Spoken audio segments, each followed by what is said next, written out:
All right, let's go ahead and get this live stream started today. How is everyone doing? Hopefully everybody's doing well wherever you happen to be. I thought today we would kind of take some ideas from the audience. Yesterday I reached out via the community tab on my YouTube channel and asked what kind of containers you'd like to see me set up, maybe some containers you guys are having troubles with or having a hard time getting set up, things like that. So I thought we would go ahead and take a look at a couple of those today. I've got a couple of them picked out. One of them is Gitlab. I think we'll take a look at that one first. And then the other one is called Zammand, I believe.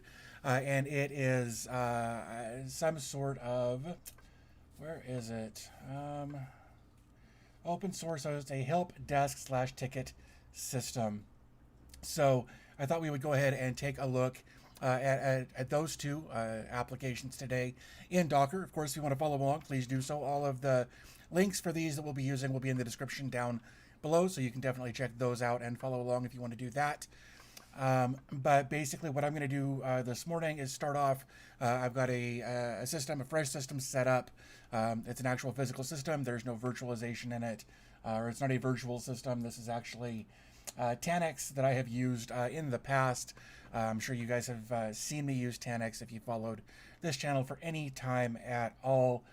But basically, I guess we can go ahead and jump right into this if you're interested in doing that.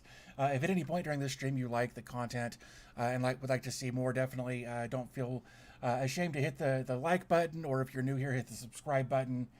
But basically, let's go ahead and jump in. We're going to take a look at Gitlab. This is the stack that they used or that they shared on their website. We'll have to modify this just a little bit in order to get it to work, but we can definitely do that pretty easily. So what I'm going to do is I'm going to go ahead and just copy this. And again, this is linked in the description down below if you want to take a look at that. So let's jump over here to Portainer.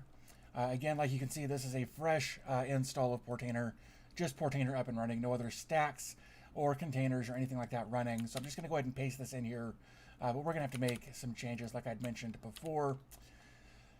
And because I'm lazy and don't want to think about it, I'm going to do this local, and we'll go to port 9000. And then we'll log in. And then I just need to come over here and take a look. Basically, I can never remember typing that part. So let's come into here and just do this.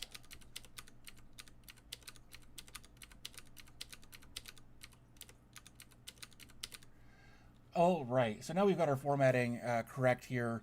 We should be good to go as far as that's concerned. So basically, if you're not familiar with GitLab, GitLab is basically GitHub, but it's self-hosted. And this is the GitLab Community Edition. We can tell that by looking right here. This -CE tells us that it's Community Edition. And then, so below that, we've got restart always. That's usually good to have. Our host name, we're going to change that to be something else entirely. But what I want to do first is actually come over here to my network settings, and we're just gonna grab this. My host name in this case will actually be the domain name listed here. That's gonna be tanix.local. So what I'm gonna do is just paste that right into there, and then I'm gonna do the same thing right below that in this GitLab Omnibus config. But I'm gonna take off HTTP. Now here's the thing, right? Like I'm setting this up to be used locally. So you would want to follow along with what I'm doing here if you wanted to do this locally. But if you were going to set this up on an actual domain name, man, I don't even know. Oh, there we go. All right. So sorry, just had a moment. Am I not showing the desktop? That's me. There's the desktop. Am I not showing the desktop? I feel like I'm showing the desktop. Are you just messing with me, James? Or am I just now reading that message too late?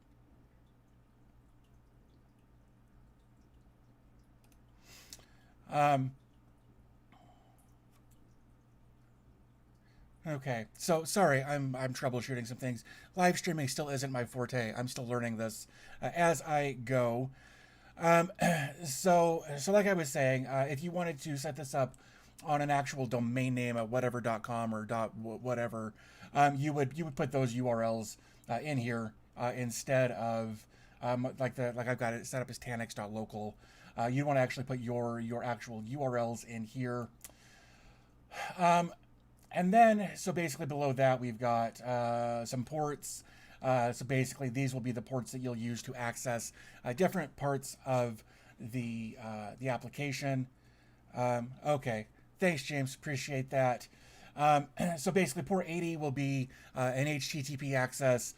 Port 443 would be HTTPS, and then 22 would actually be for your SSH and actually communicating via like SSH and SFTP, things like that.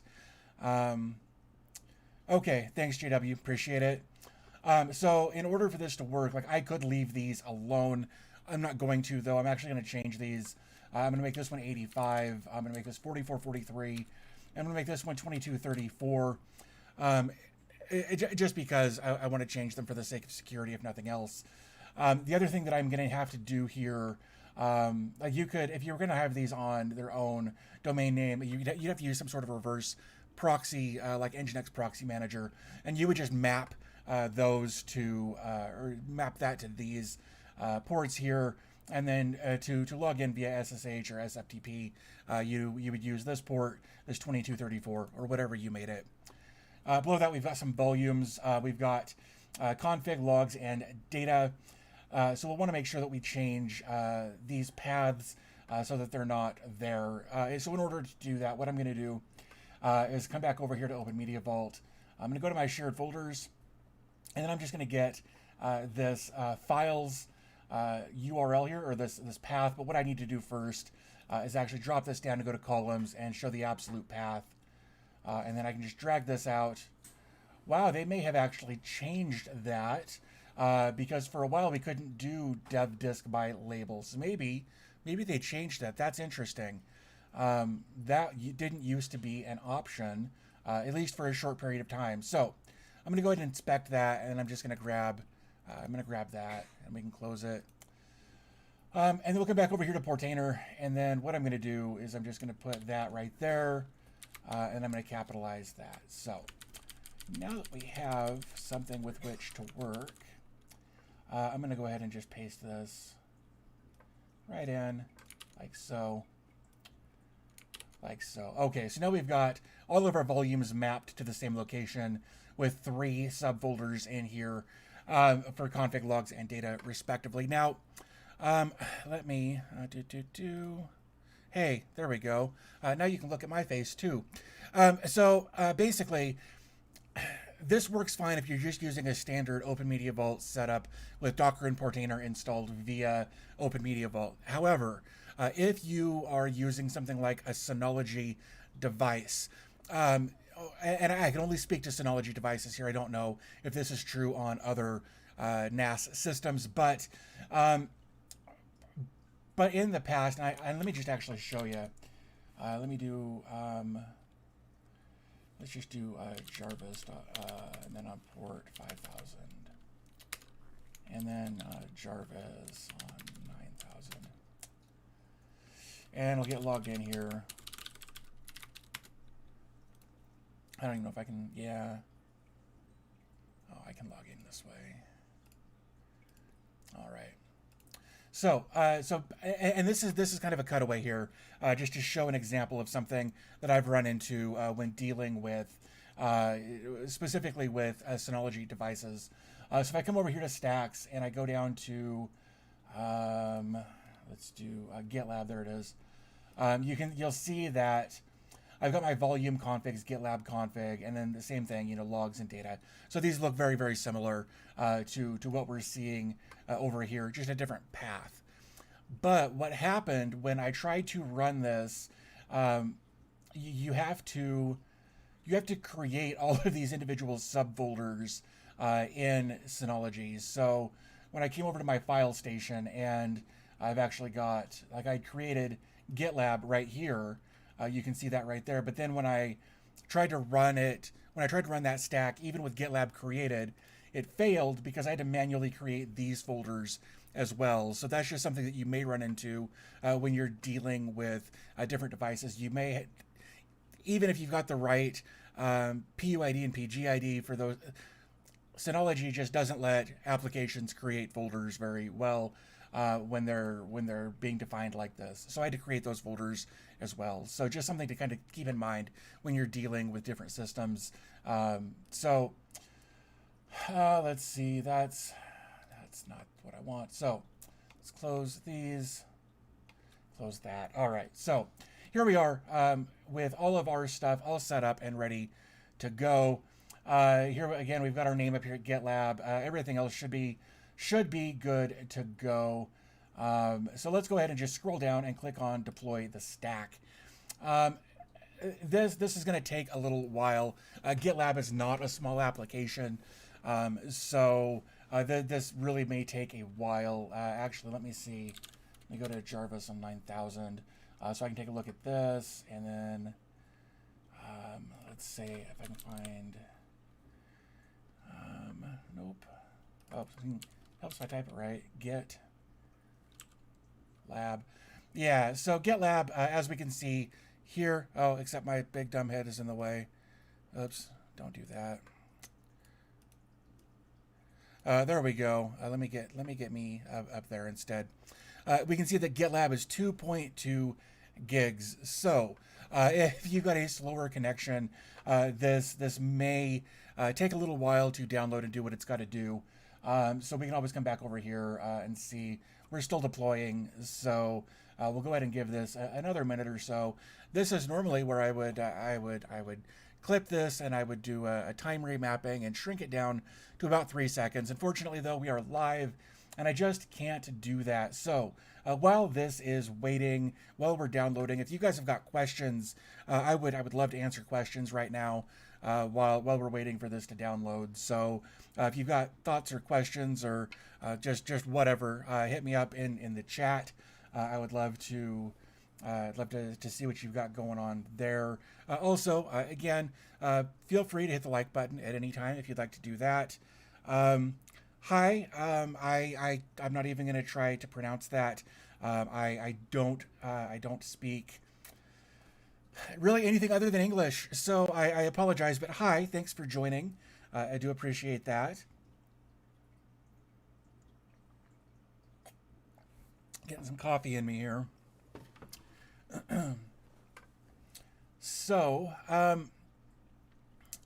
let's see. Hopefully, everybody is still able to see everything. Looks like it. I guess we'll just have to kind of wait and see what happens here. So, hopefully everybody's doing well. If anybody, again, has anything that they'd like to bring up, questions so far about this, really anything at all, definitely happy to answer any of those questions that you might have. Oh man, really should have downloaded this image first. I'm also wondering why. Maybe I should see about setting up my own repository. That might be a fun idea for a video. Just the images that I know that I use a lot, things like that. I should really see about setting up my own repository. That might be a fun little project to try out one of these days.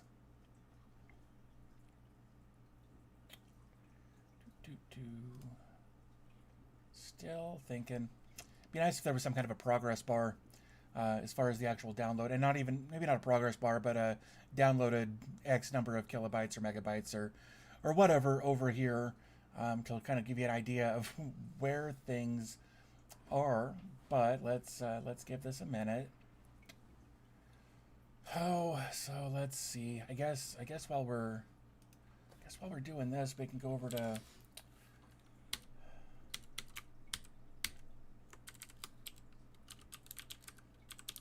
Maybe we'll just go ahead and check out Linux server and see if there's anything new going on. Oh, hey, it looks like maybe it finished. Maybe I just needed to kill some more time. All right, so let's go ahead and take a look at the logs. So it's going through It's trying to do some stuff here. It created a fingerprint, created a key. So it's going to go through and do some of this for a while. So we're starting the chef in for a client. Let's do this. I also like to take a look at stats, just so we can kind of get an idea of where. Yeah, so right now you can see that the CPU is pretty pegged, and we're not using too much memory. That's cool. I dig that. So it looks like this is going to run for a while it's going through and doing what it's doing here. Here we can see that it's executing all kinds of different things in order to get things set up. Right, so that's... Oh, hey, Benjamin K. Hey, thanks for joining. Really do appreciate it. I'm definitely going to look into how to set up a local Docker hub just for the sake of... Well, just for the sake of it, just to see what it's like, see how to use it, kind of what the back end looks like. I think that might be a good time to take a look at there. Hosted Docker hub. Deploy a registry server. Self-hosted alternative to hub.docker.com.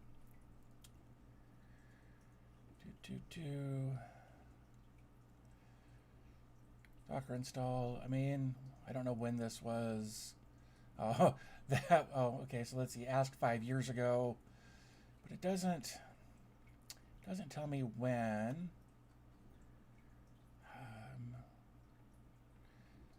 Looks like this guy put together a fairly decent little tutorial there that we might have to take a look at, maybe in another video. So it looks like it's definitely something that can be done. So I'll definitely have to take a look at that.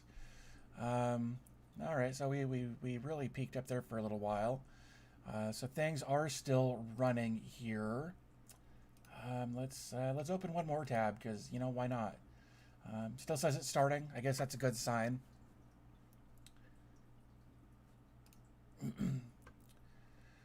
So it's doing its thing there.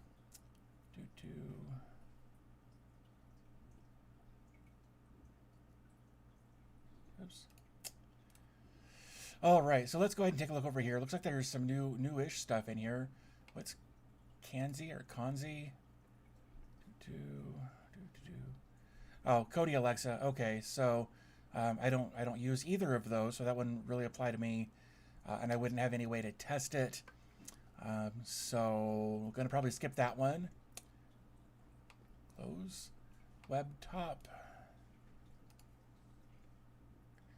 Hey Miguel, thanks for joining.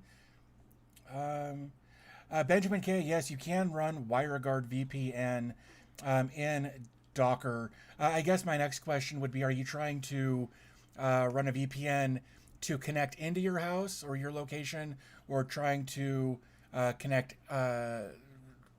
encrypted out? Like, which direction are you trying to go? I think ultimately the answer to both of those is yes, but there are different processes in order to do that. So let's see, what is WebTop? Full desktop environments. So Alpine and Ubuntu-based containers containing full desktop environments officially supported. Interesting. So basically just an Ubuntu desktop or an Alpine desktop. That's kind of cool. Miguel, I am deploying GitLab CE right now. That's kind of what's going on over here in the left side of the screen here. There's some stuff running in the background. Here I'm monitoring CPU, memory usage, things like that, while it's kind of going through and doing the deploy. And then over here, we can just periodically refresh this and see what the health checks, or what the status of the health check is. So we're deploying that. That was the first one that we jumped into. We're going to take a look at a couple of different applications, but GitLab CE is definitely the first one that we're taking a look at this morning. So like I said, it's running, it's doing its thing here in the background. Interesting that Streamlabs decided to join us there finally. I didn't think it was going to do that today, but you know, there it is. So so let's see. We're still not downloading anything, so I guess that's fine. Memory's creeping back up, so it's still definitely still working there in the background. Doing looks like it's doing some Rails things, installing. Looks like it's doing some database migrations. So definitely still doing stuff. WebTop, I think we've actually taken a look at something similar to WebTop in the past, but that might be something interesting to take a look at. Ombi, we've talked about. What is Mylar 3? Oops, there we go. Oh, it's a comic book downloader. Okay. I got to be careful about those types of videos. I've had bad run-ins with download videos. I've got community strikes and all kinds of stuff from it, so I'm trying not to do that. We may take a look at GitEA or however that's pronounced, Miguel. But Gitlab was specifically requested. I will try to take a look at the other one, the alternative here. Probably not today, but definitely in another video. Just because it's always good to have alternatives and options and things like that when you're trying to do different things. Let's see, Jacket, Overseer. Oh, I missed Quassel Core. What is this one? Oh, it's an IRC client. Okay. Close that. WireGuard. In fact, right there is WireGuard in Docker if you wanted to run that. In fact, if we take a look at that. Come on, there we go. If we scroll down, we can actually kind of take a look. There you go. So this is the stack that you would run for WireGuard. Of course, you'd want to change some of this stuff in order to work on your network, like your subnet. You'd want to change. Of course, your server URL, things like that. There's a bunch of this you want to change, but right there is WireGuard if you wanted to run that on your system. In fact, just for the sake of it, I'll go ahead and paste that in there. Let's go back to sonar, lidar, radar. Guac is this the one I'm thinking of? Yeah, I actually need to do a Guac video. It's come up a few times and I just never took a look at it, but I need to. Let's see. Bookstack we've talked about. Our desktop I think we've taken a look at. Lychee we've taken a look at. That's actually a really good performing video.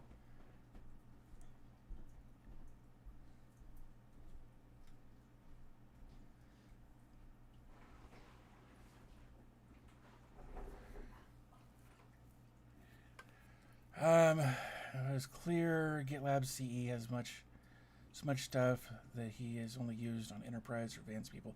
Okay, so Git EA or however that's pronounced. It's just a simplified version. That's good to know, Miguel. Thank you for that. I really do appreciate the clarification there. Environmental variables to set the maximum upload and max execution time. So Benjamin, that's something that you might even. I mean, you could probably set those in environmental variables, but you can also set that in a php.ini file that you would drop in the root of your WordPress installation. I'm sure that there are environmental variables for that. Let's see. In fact, you know what, if I just change this to WordPress, I'm sure they've got their own. Nope, wow. Linux server doesn't have WordPress. All right. So let's just do this. Let's see if we can find that. Let's see if they've got any notes for environmental variable options. You're right, Miguel, and I appreciate that. We're trying to build a community here, and being able to share those bits of information really is helpful. So let's see, authentication key, logged in key. Those are all environmental variables that we can use. Secrets, arbitrary user. Yeah, I honestly, based on what I'm seeing here, without digging too much into it, Benjamin K, I think the easiest. That's what I'm looking at here, man. Is the official image, and there may be more in here that I've skimmed over or whatever, but it supports everything, which is great. but I'm sure that there's somewhere in here that talks about all of the different environmental variable options that you can use. Defaults to nothing. There may be something in here. Yeah, so there's probably something in here that you could set up for.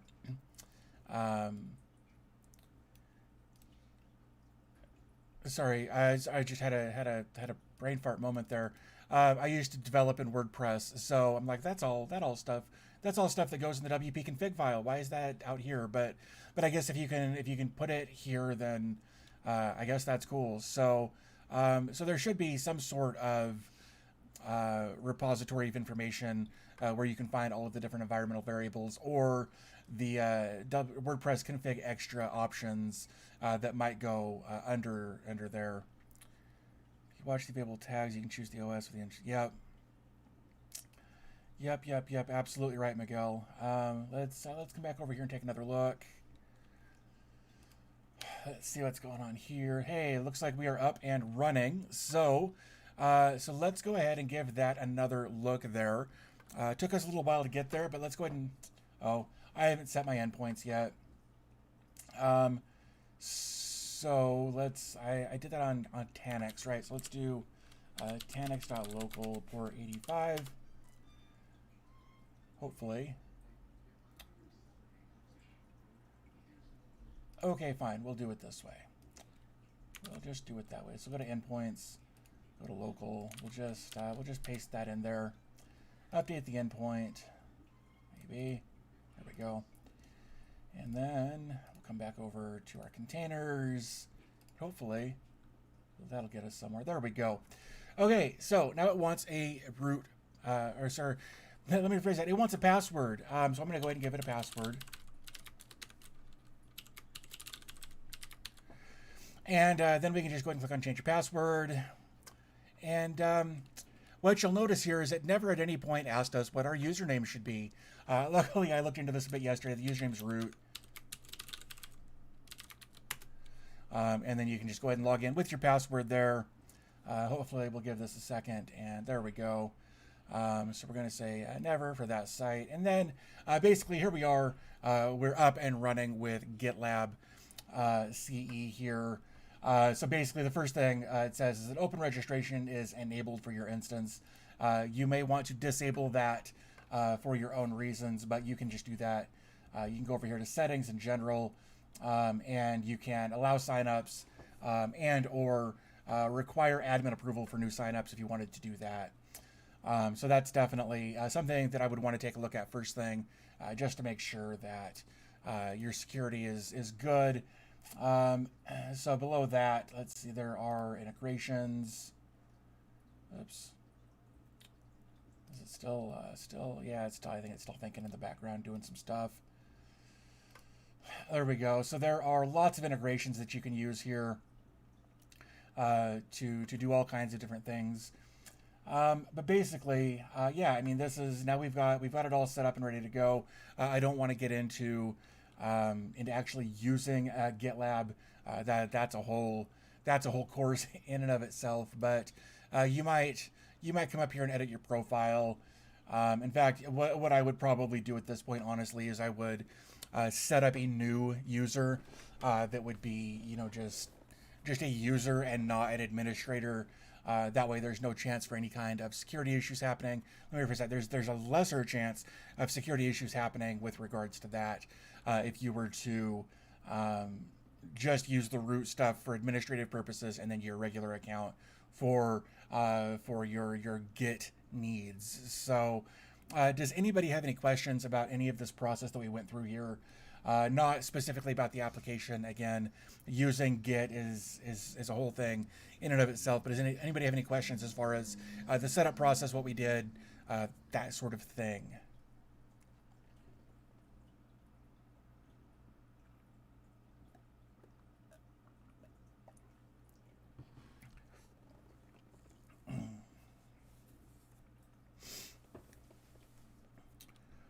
Okay, well, I'm going to go ahead and say no.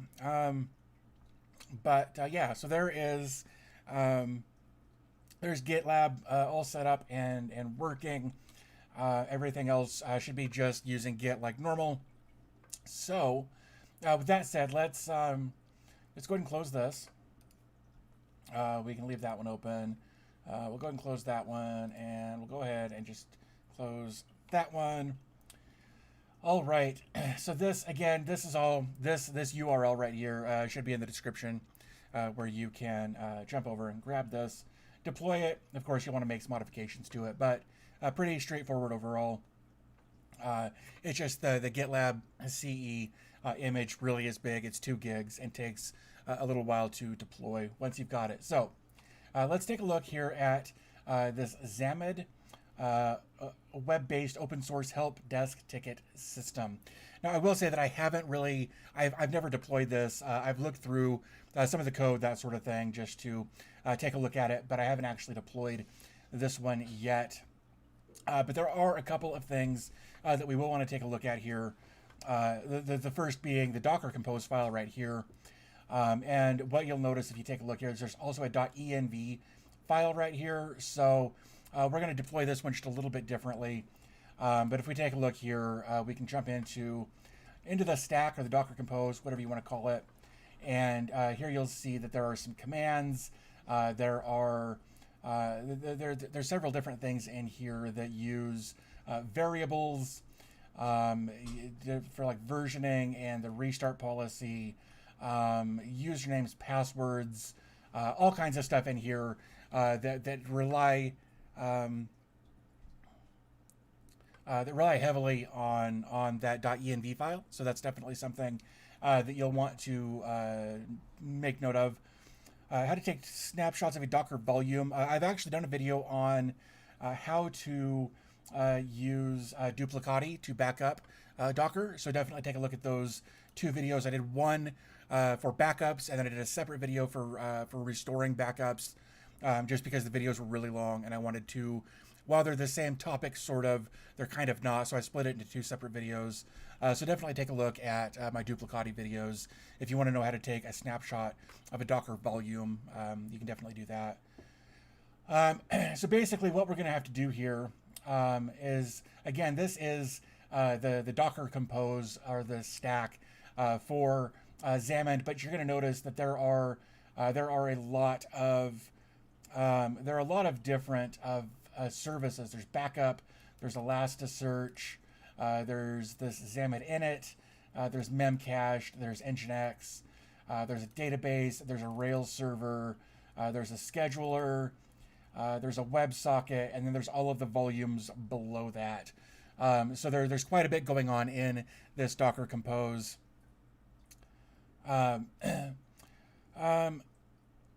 So that's definitely a lot to go through. So we're not going to just quite yet. But what we're going to do next is actually come over here, take a look at this .env file, and here you can see that there's that's where the image repo is, username and passwords, restart policies, versions. It's all in there. So there's really not much in here to deal with. So what we're going to have to do here is let me find. All right, well, I guess what we're going to do is this. So we're going to do 192. Actually, you know what? Before I do that, I want to make my appearance a little bigger. I'm going to do this. I'm going to take that up to 16 and click OK, and then we'll go back over to the session. We'll do 192.168.1.139. Hopefully I did that right. I did. So I'll bring this up. We're going to log in as root, and then like so. And here we are. Good to go. So what we want to do is actually we want to download this entire thing here. So what we'll do is we'll come over here to code. We're going to grab this URL. Oops. We're going to copy that. There we go. And then we're going to have to do, in my case, sudo apt install git. Because I'm pretty sure I don't have git installed on here. Yeah, I don't. Oops. I'll say yes. We'll give that a second to do its thing.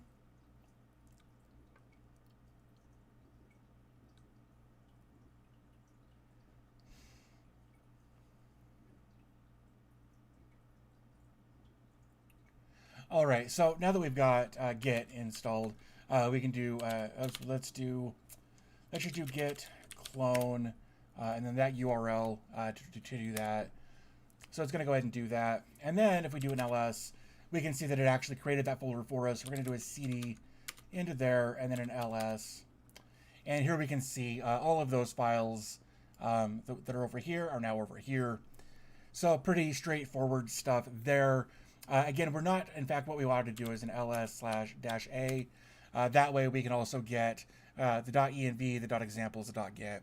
All of those will show if you do an ls-a. So let's just do docker compose -d, and let's see what happens.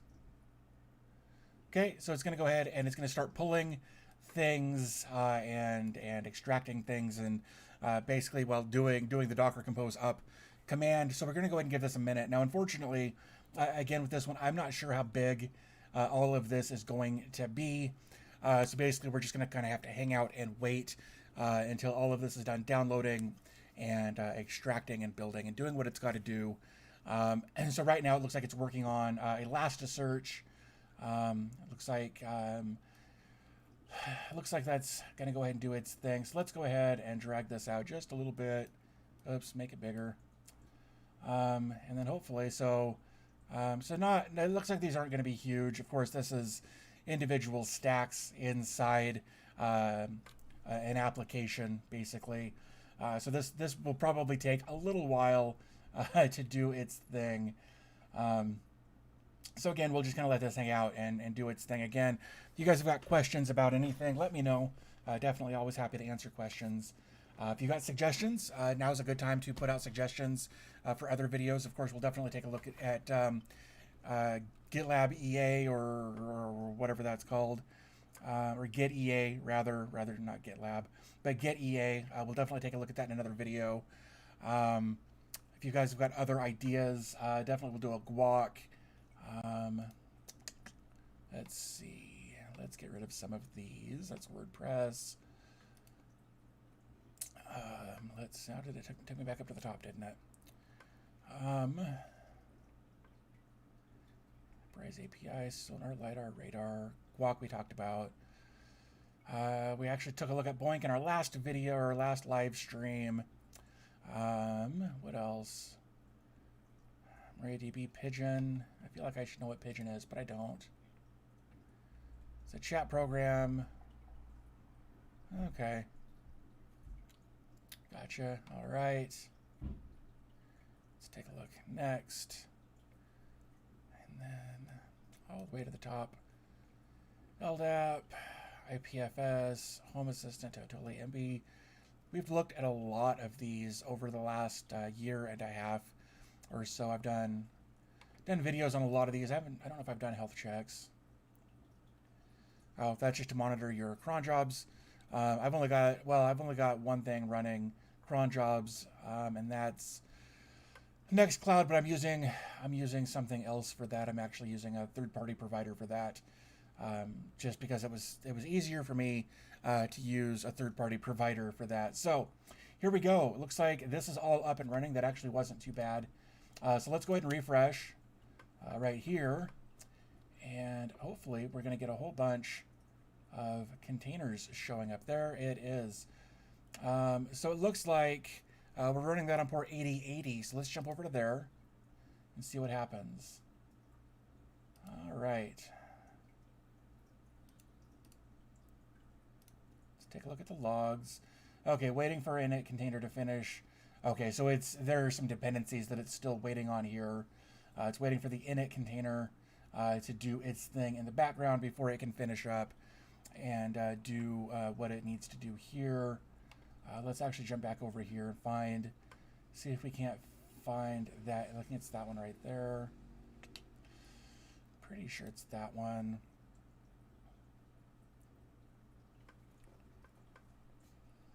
Okay, initializing, updating database. So, how to ping Docker containers with name from inside different Docker as ping is not installed. I think that's going to be dependent on the different containers that you might have. Of course, you would need the ability to connect here. So let's just ping Google. All right, so then let's try sudo apt. Oops, sorry, my phone's over here freaking out. Oops, let's just do apt install ping. Nope, that's, there's got to be a command for that. I'm not sure. Let's see, how to install ping in Docker container. All right, let's try this. Command not found. Here, let's try that. Oops, nope, let's try that. Paste. Okay, so we'll do apt update. And then we'll try running that command again. Sometimes it really is important that you run apt update first for it to do what it needs to do. All packages are up to date.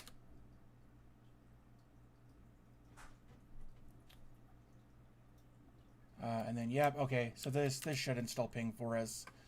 I'll go ahead and give this a second. Looks like it's doing that. So let's try to ping google.com. All right, so now we're able to ping. So basically, oops, there we go. So like this guy says right here, you run apt update or apt get update or just apt update works fine, and then apt install iputils-ping, and then that should get ping installed. So let's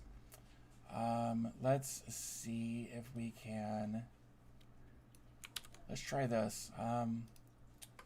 Let's try ping and then paste. Yeah, so it's not going to be able to ping that. I think you'd actually have to ping the IP of that container in order to do that. I can't fetch the image.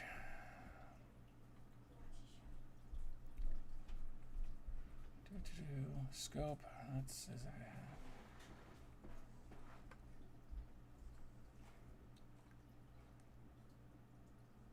All right, well, I guess we'll just kind of let this still keep sitting in the background. Hopefully this won't take too awfully long to do its thing. Hopefully, Benjamin, did that help as far as running those two commands, running update and then install iputils-ping. As far as the other is concerned, if we go back to containers, I'll tell you what, that's not what I wanted to do. Information. See if we can find an IP address here. There we go. So let's try pinging that IP address instead. Yeah, so you're gonna have to, well, maybe not. It looks like it's not even gonna connect there, and that could just be that it's not up and running properly yet. So it'll just be a matter, I think, at this point of waiting for everything in the background to run here. Let's open this up. Still waiting for the init container to do its thing. So let's go to containers.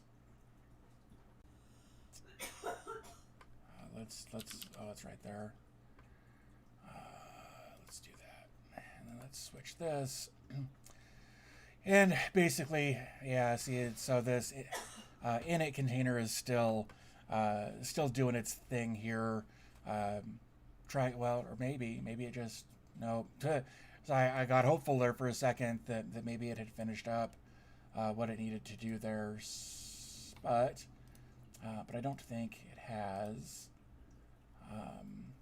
It's that one.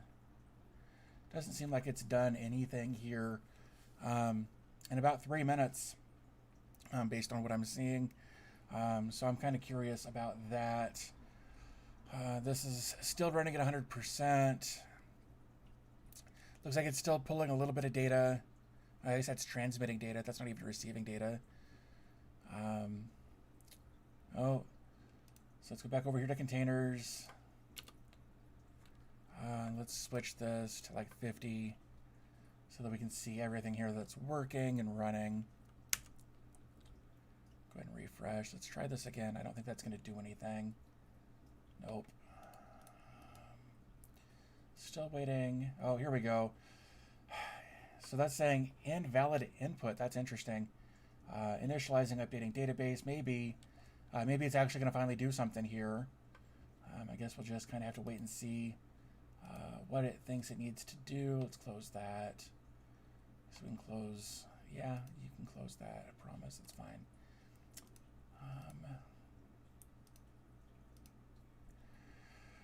So still updating database. I'm not getting a timestamp on that, but I mean it's in the last minute, so I think we can kind of just hang out and wait for this to do its thing.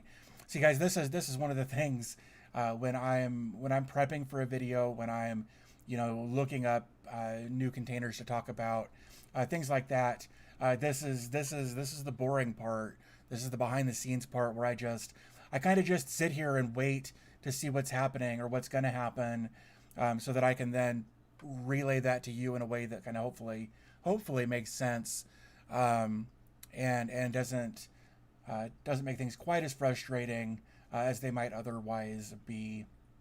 But it looks like it's doing something here, waiting for it to finish. So still doing its thing there. But yeah, guys, this is kind of what happens anytime I'm looking up a new container. I install it, I see what happens, I try to figure out, can I make this go better, and then I just kind of work through iterations of this time after time after time, until I get comfortable enough to not only install it, but know all of the ins and outs of it, and then hopefully explain it to you guys in such a way that it makes it easier for you guys to set up and use.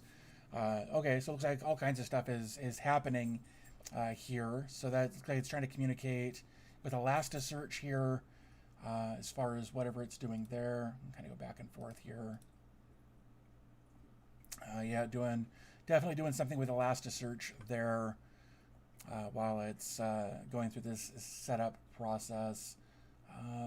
Oops. Yep. So, yeah, not tons of fun. It's interesting to me. I enjoy doing it. I enjoy looking through this stuff and getting an idea of what's going on and kind of what's going, like what do these commands mean? What do these messages mean? Things like that. I enjoy this part, but unfortunately, there's just a lot of sitting and waiting and hoping that something happens that's interesting. So that's kind of the downside to doing some of this on a live stream. Is unfortunately it's not as exciting as we might like it to be. Oh, hey, look, it's starting Nginx finally. That's a good sign. Let's see if I refresh this. Hey, look at that. Okay, all right. So that's a good sign. We finally made it. We're finally there. I'm going to try to, oops. I'm going to try to drag myself out of that corner. All right, so let's set up a new system. First name, David. Last name, let's do David at dbtechreviews.com. I don't like the way this is laid out. I feel like email should be all the way across. Passwords should be next to each other, not staggered like that. But that could just be me. Oops. Invalid password must contain at least 2 lowercase and 2. Interesting. So that's going to screw me up. Interesting. So let's do that.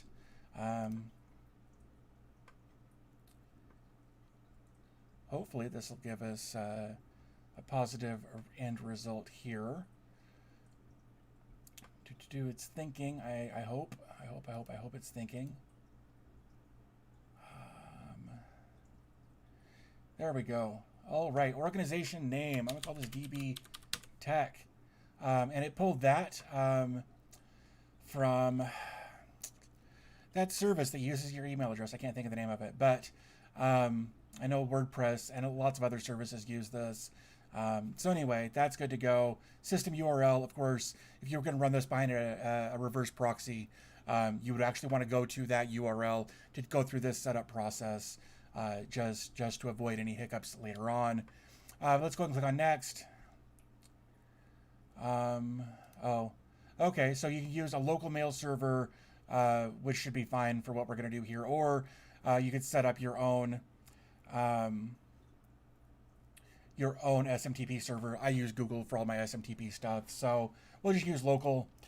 I had a hard time setting up, this is Benjamin Casing, I had a hard time setting up Bitnami WordPress Docker image with existing database server. Yeah, that's typically why anytime I set up an application, I set up a new database instance for each one.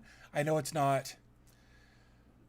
In my opinion, there's kind of two ways you can think about doing that. I'm gonna jump out and do that. There we go. So on one hand, it would be nice to just have one database container that you can just create multiple databases in and have all of your different services connect to that container. However, I like to have a separate database instance for each of my different things. In case that one container goes down, it doesn't affect all of my other containers, all of my other applications that use those databases. It's something that I prefer to do. I like to keep everything as segregated as possible. So all of my WordPress is WordPress and its database, and Nextcloud is Nextcloud and its database, so that I've got multiple databases kind of spread across that again. So I don't have one central location or one central point of failure with databases. It's just a huge headache, in my opinion, to do it that way, and it's just kind of always in the back of my mind, being like, your container is going to go down and all your other applications are going to fail, and it's just that mantra runs in my head basically, and I hate it. So each of my applications gets their own separate database instance, but that's just how I like to do things. So okay, so let's go back. Oops, let me do that. There we go. So we're going to use local MTA. We're going to go ahead and click on continue. Set up communication channels you want to use. Okay. I don't know what this is going to do. You know what? I don't know what that's going to do, so I'm going to skip it for right now. Email is going to be a big part of this application because it's a ticketing system, and people are going to have to, email tickets in, things like that. You're going to have email tickets out, all kinds of stuff here. But here we are. We've got a dashboard now, and it kind of wants us to give us a run through. Here you can see a quick performance of your and other agents' performance. I kind of like that. Let's see, next, here you can search for tickets, customers, and organizations. You can use the wildcard. Okay, I like that there's that instead of it either works or your search is either right or wrong. I like that. Of course, that's going to be the Elasticsearch doing that. Next, create. You can create new tickets. If you have permission, you can create new customers and organizations. Of course, setting this up, we are the root user, but if you were to create other agents or users or whatever you want to call them, you'd be able to assign permissions to them to be able to do different things. Next, layout reference, keyboard shortcuts, profile.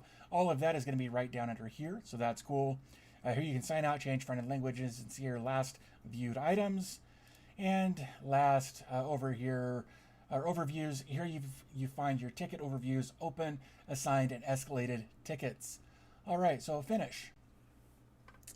All right, so here we can see the activity stream. Started a new session a couple of different times there. That's fair. So let's see. Let's create. Can we? Okay. Oh, so we can talk about calls, inbound, outbound, emails. So we can create tickets based on any of those things. That we've got kind of a signature there for that. We can assign the owner, whoever the owner of that ticket needs to be, whatever the state of that ticket is, priority, tags. If you wanted to do tags, you could do that as well. We can come over here to manage. Let's take a look there. There we go. So users, I'm not sure. Could you try changing the Zammand logo in the top left? Okay, the top menu. So I'm guessing you're talking about this right here. Let's find out if we can do that. Let's see. Branding should be right there. That's going to be organization, DB tag, Zammand help desk. Oh, it defines the logo of the application. I guess let's try that and submit.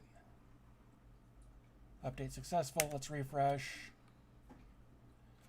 Okay, well, it was definitely not branding, because that's where that should have been. Let's try again. System, maybe. Services, storage, network, front end. Send client stats. Security ticket. It really should be under branding.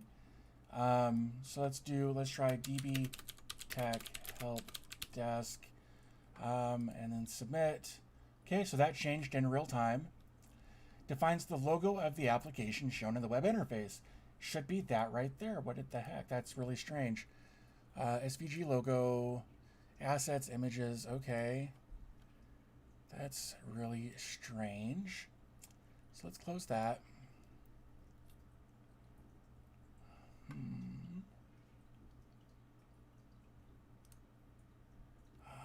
Let's. Is it in here? Let's try that maybe. Change. Oops. Cancel. Submit.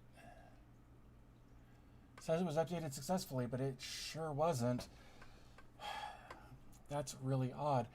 So let's try this. Let me log out.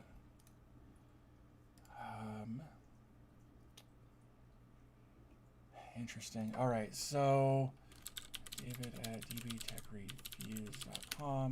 Oops. Hopefully that was right. Hey, it was. All right. That's, yeah, I'm not sure why that won't change. It really should be right under branding. That's where that should be. I do want to change that. Let me try this again. Let me put that in. Click open. Click submit.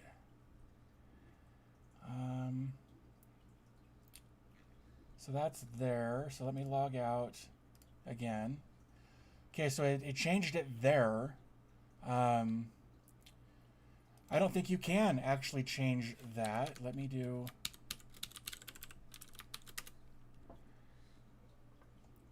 Yeah, for some reason you cannot change that. That's really strange. I would have expected that to change for the sake of branding. Channels, we've got web. Let's give this a second. Enable ticket creation form. So there's lots of different ways. Oh, you can create a. Oh, you can connect your. Okay, that's cool. System. Send client stats, client storage, network. Nope. Storage. Nope. Image service, geocalendar. Nope. None of that. That's really weird. Security tickets. So yeah, no, it looks like you just can't change that. That's super unfortunate. Actually, I'm kind of disappointed that you can't change that. But I guess they've done that for whatever reason. I suppose. Let's go over to here. Avatar. Let's upload. Let's do that. That's fine. Yeah, we're gonna use that one. I guess you can toggle. You can switch your avatar, whatever you want to do there. Password, you can create notifications. You can decide when to get notifications. You can set out of office stuff, calendars. Wait. Devices, linked accounts, nothing there. Of course, I'm wondering, how do you change your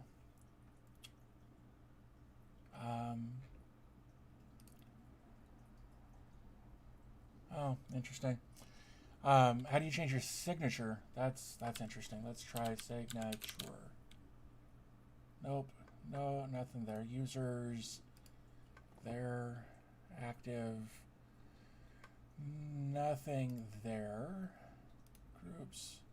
Roles. Organization. Of course, we don't want to change that. Interesting. All right. Well, no idea. Definitely worth digging into. I do dig this application. I may have to do some more looking into that. But I think, guys, I think that's going to kind of wrap things up for today. Of course, if you've got any questions, I'd love to answer those first. Of course, if you enjoyed the stream so far up to this point, it'd be cool if you could give the video a thumbs up. I'd really appreciate that.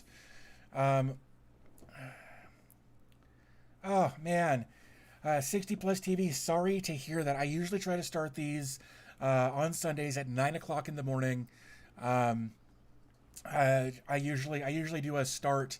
I start them a little early with this thing. Oops, let's turn that off.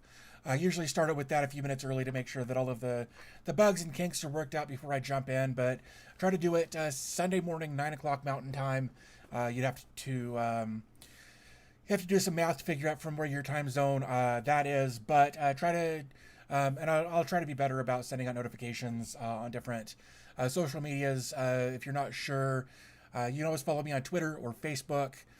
Those are both linked in my YouTube profile, so if you want to go check that out. And I will try to send out notifications when these live streams start, so that you guys can have a better chance of jumping on here. If YouTube doesn't send out notifications, I apologize for not having done that sooner. I really should have. But yeah, so I think I'm going to go ahead and wrap this up, guys. I want to thank everybody who was here. The 13 or 16, I don't, YouTube can't tell me what's right and what's wrong, but I want to thank all you guys for being here, whether you're just joining now or you've been here the whole time. I really do appreciate it. I enjoy doing these live streams. Kind of gives me a chance to talk to you guys in real time, check out some new stuff, and it gives you guys an idea of kind of what I go through on a daily basis when I'm going through these videos and setting things up. It's kind of a process, and it's not glamorous. It's not exciting. A lot of times it's just sitting and waiting for things to download and set up. But again, I'm able to take a bunch of that out of those videos, so my videos aren't quite as long. But again, thank you all so much for being here, but I'm going to go ahead and wrap this up. As always, thanks for your time.